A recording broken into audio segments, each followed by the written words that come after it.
Bersama dari kami, tim Futuristek akan mempersembahkan proyek sederhana kami, alat deteksi suhu otomatis.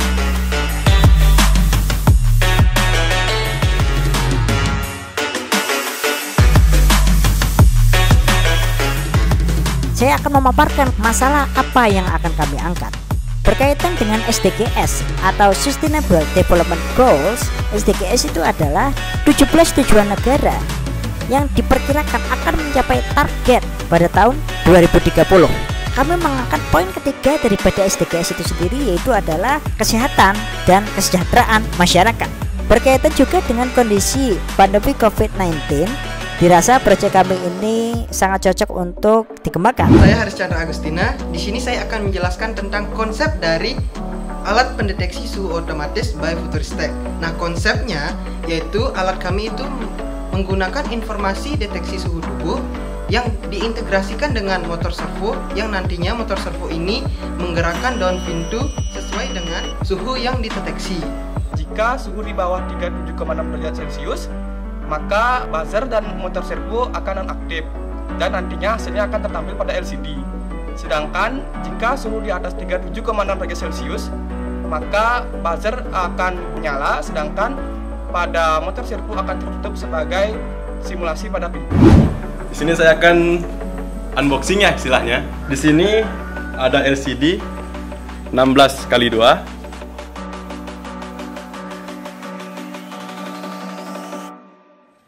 Ada sensor ultrasound HCSR04.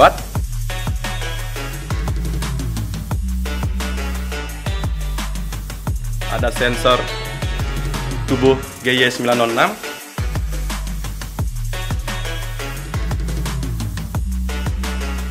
Ada buzzer.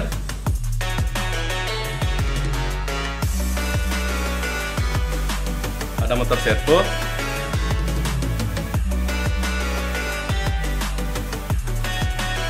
Dan ini tampilan dari luarnya guys ya. Ini tampilan dari dalamnya. Ini ada whiteboard. Dan ini ada Arduino Uno R3. Baik, kembali lagi bersama saya Haris Chandra Agustina. Di sini kita akan menjelaskan tentang program yang diinputkan ke dalam microcontroller Arduino. Nah, di sini kita langsung saja ke desktop. Yang pertama itu kita buka aplikasi Arduino IDE. Nah, Arduino IDE ini buat teman-teman yang belum tahu, itu adalah aplikasi untuk memprogram Arduino. Nah, di sini kita mulai dari yang pertama. Yang pertama itu adalah kita memasukkan library yang harus digunakan. Di sini kita memasukkan library dari kabel, yaitu wire. Yang kedua ada library dari Adafruit MLX906. Ini adalah library dari sensor pendeteksi suhu. Yang ketiga ada library dari Liquid Crystal. Itu adalah library dari LCD. Yang keempat adalah include servo. Itu adalah library dari servo. Nah, di sini di Liquid Crystal ini artinya adalah LCD-nya dia menggunakan pin berapa saja. Dan selanjutnya yaitu di servo, di My Servo, karena kita menggunakan servo, kita harus juga menginput nama dari servonya, itu kita namai My Servo karena servonya itu milik kita. Nah, di sini ya masuk ke tahap selanjutnya, yaitu kita akan mendeklarasikan variabel-variabelnya. Di sini ada jarak. Di sini kita pakai int atau integer karena jaraknya ini kita pakai desimal. Selanjutnya ada float, float data, float rata. Terus kita juga masukkan trigger dan echo untuk sensor ultrasonik. Di sini kita masukkan di pin nomor 5 dan pin nomor 6. Nah, untuk duration dan distance ini adalah ketentuan dari sensor ultrasonik tersebut. Nanti penjelasannya ada di bawah. Lanjut ke point setup. Nah, di sini kita men-setup program kita dengan hardware yang akan kita gunakan. Seperti misalnya di pin 5. Tadi itu pin 5 apa? Pin 5 itu adalah tadi trig pin. Nah, di trig pin ini kita gunakan modenya output. Nah, untuk pin 6 itu adalah echo, kita jadikan sebagai input. Nah, selanjutnya di mesh servo, servonya itu kita kasih di pin 9. Kenapa kita pakai 9? Ya karena pin 9 itu masih kosong. Nah, sekarang kita akan masuk ke point loop. Nah, di sini kita akan menulis tentang logika dari program yang akan kita buat. Nah, di sini ada logika if karena ada beberapa ketentuan dalam pembuatan alat ini. Yang pertama itu jika jaraknya lebih kecil atau sama dengan 5 cm, maka suhu tubuh akan dideteksi.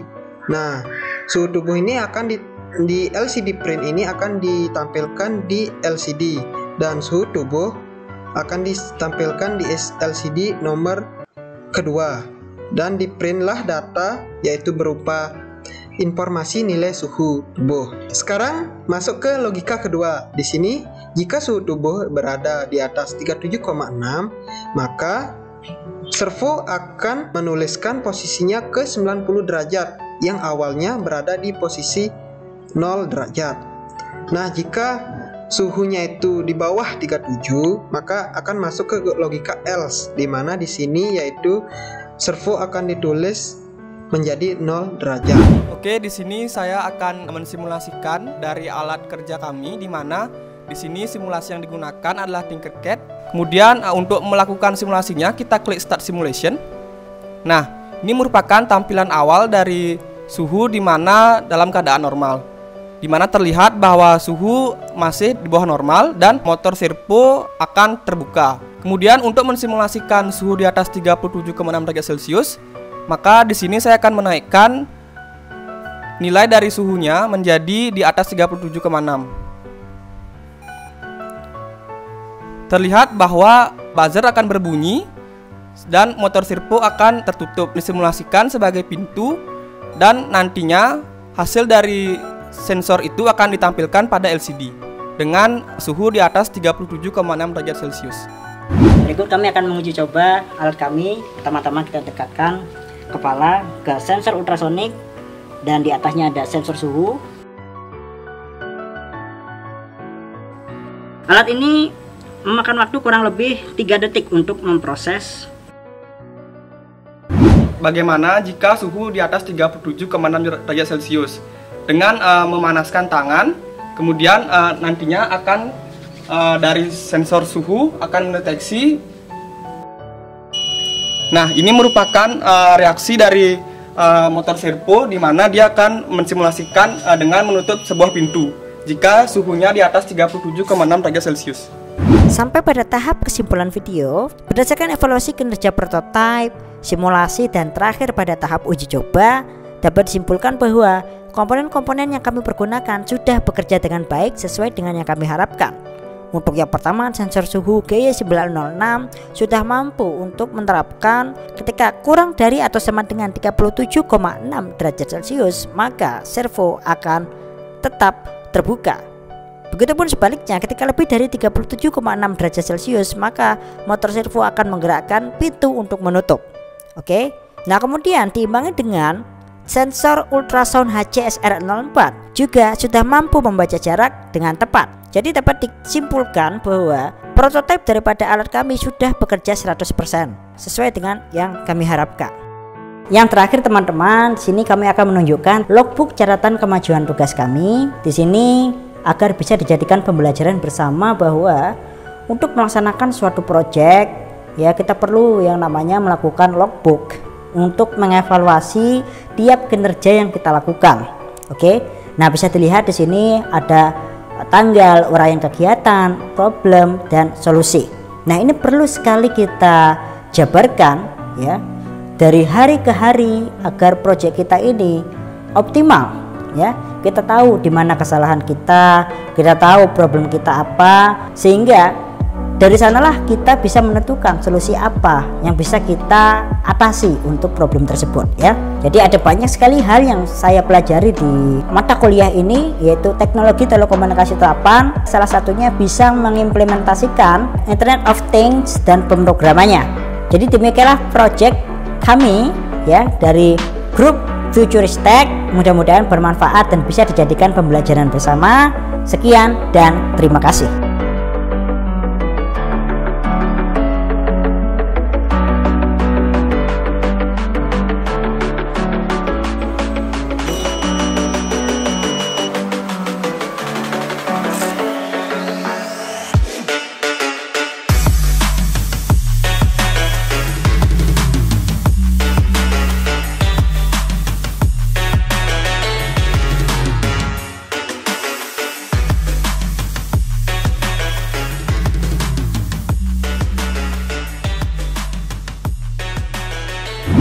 Suhu ultrasonik dan suhu ya bukan kok suhu sih.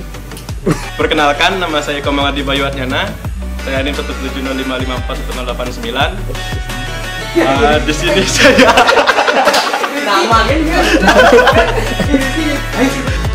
wadah. Maka dicoret mau. Maka di sini bunyi nak mati. Tuhnya bunyi nak mati.